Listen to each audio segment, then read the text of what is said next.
Hey guys, my name is Ty from Nepeto. I'm a six-figure Amazon seller, and today we're going to be going into tax tips for Amazon sellers and how to prepare for tax season. So let's get right into it. All right, guys, so how to prepare for tax season as an Amazon seller. When you just start selling on Amazon and you have any type of new business, it could be pretty intimidating come tax season because you're nervous about if you're going to have to pay, what you're going to have to pay, how much you're going to have to pay, how you're going to go about it, and I'm going to cover some of those bases here today.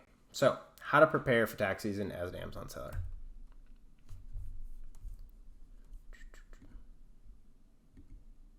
So, the first thing is, for legal reasons, I, myself, and Nepeto and its affiliates do not provide tax, legal, or accounting advice. This is strictly for informational purposes only, and it's not meant to be relied on for tax, legal, or accounting advice. Just consult your own tax, legal, and accounting advisor before you engage in any transaction. So first, find a trusted CPA. And by this could also just be a tax professional. It doesn't have to be a CPA, but if you don't know what a CPA is, that's just a certified, I think it's certified public accountant. So just they've gone through a certain amount of hours and they're trained to be very good at taxes and finding all the things that you need to do to reduce your tax burden and make sure you're following all of the regulation. So find a trusted CPA. You could do it yourself. A lot of people use like TurboTax. The problem is unless you have the TurboTax where someone's guiding you through it, you don't have someone that's going to point out all of the different ways you could possibly maximize your write-offs and stuff like that. When you have an actual person on the other end of it, you've got someone that's knowledgeable and could help you with it. You could use TurboTax, and there is plans where there's people that could help you out. It's just a lot of different papers to comb through. So just do whatever you think works best for you. Personally, I recommend you find a trusted CPA because they do thousands of tax returns and they know all about it. So next is don't procrastinate. So tax day is April 15th. Don't wait till the very last minute. I would make sure you start to look for a tax person with, end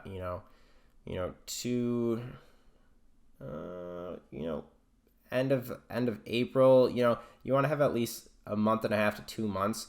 And if you have all your stuff prepared, then that's all right. You can just wait a little longer, but still, it's by a month before tax day, you want to make sure you know what your plan is going to be and you have all your papers in order. But ideally earlier than that, just because you want to give your tax professional time to prepare and submit it, and you don't want them to be rushed because then there's no way for them to really look out for you and help you minimize your tax burden if you don't give them enough time to work with it.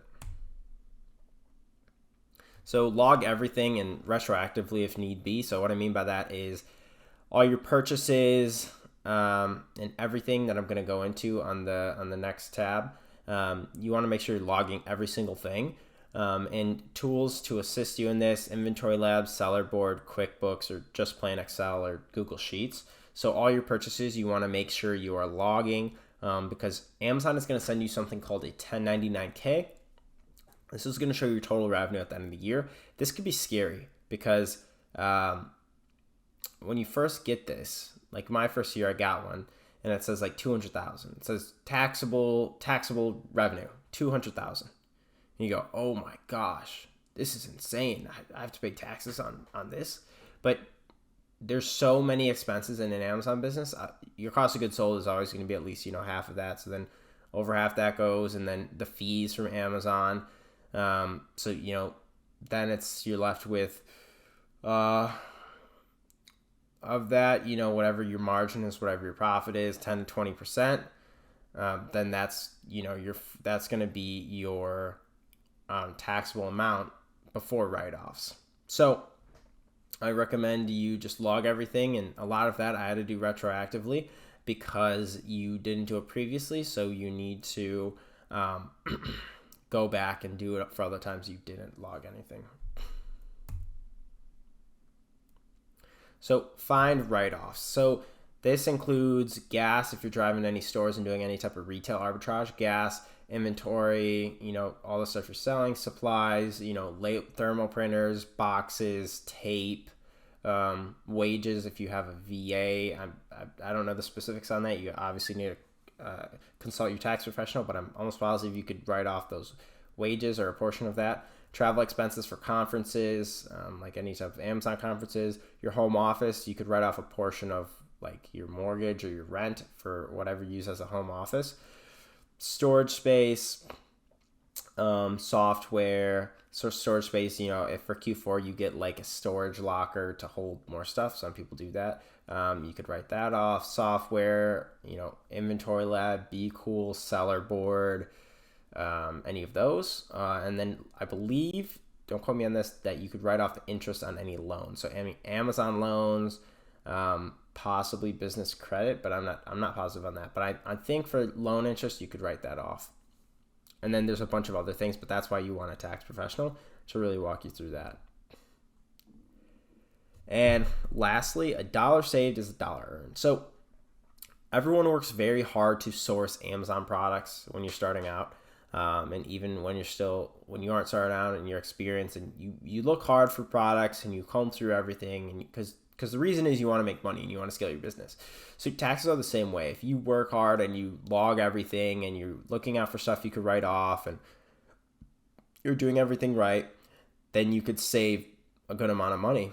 And a dollar saved is the same as a dollar earned. So if you're saving it from paying taxes, it's pretty much the same as if you were sourcing products and you make that money the same way. So I recommend you guys take tax season very seriously and make sure you're logging everything. You don't have to be super religious about logging everything throughout the year, as long as you could get it all together before tax season, which is kind of stressful, and I've done it. But as long as it gets done, So if you have any questions related to Amazon or my experience with tax season, anything like that, obviously this is not legal or financial advice. It's just information, educational purposes only. You have a good one, guys. Peace.